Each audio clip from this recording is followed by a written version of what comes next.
I recognize the member for Beaches East York. Thank you very much, Madam Speaker.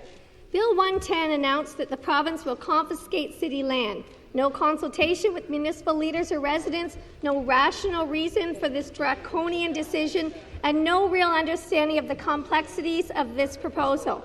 A parcel of this land the Premier wants to seize is Little Norway Park. The park commemorates the Norwegian Air Force training base, which trained thousands of pilots to fight with Allied forces against Nazi Germany, as well as the tens of thousands of heroic people who lost their lives fighting for our freedom.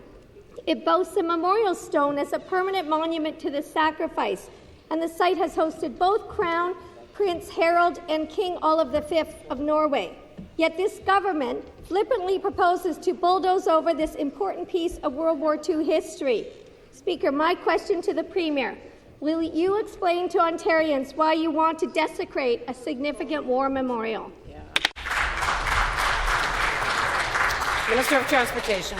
Speaker, the Norway Park will continue to remain a park, as I've said since last week. But, Madam Speaker, what we know is the status quo just won't work.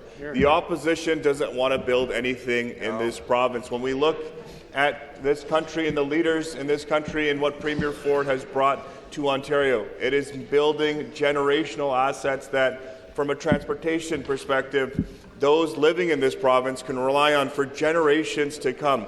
And that is exactly what we are doing with Billy Bishop. This airport currently supports over 4,900 people. 4,900 people go home with a paycheck relying on this airport. We want to continue to expand on that because Toronto is a world-class city. If you look at other jurisdictions like New York, they've got multiple airports from LaGuardia to JFK. If you look at Chicago, Midway to O'Hare, Madam Speaker, we need to continue to position Ontario and Toronto as a global leader for businesses and attracting jobs.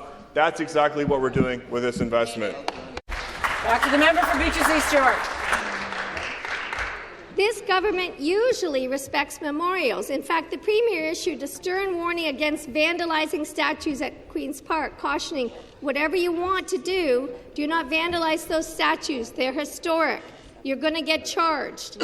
So you can imagine the shock to everyone, especially the Norwegian community in Ontario, when this government had the utter audacity of introducing Bill 110 with its land grab of Little Norway Park.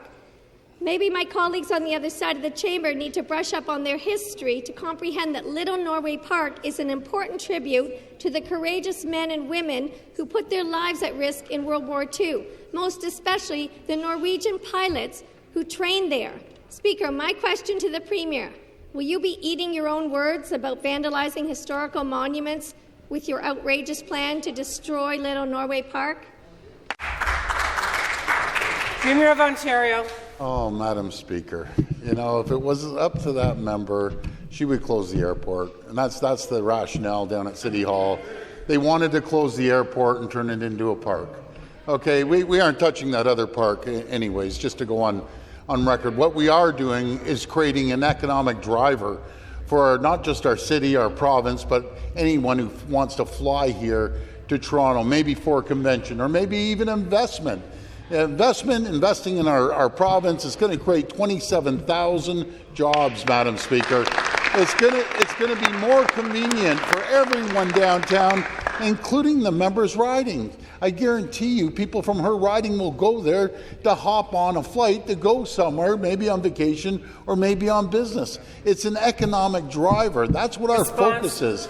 As they want to kill everything and turn everything into a cow pasture and not build absolutely nothing. I'm used to these. I'm used to the member from down at City Hall, build nothing, build nowhere,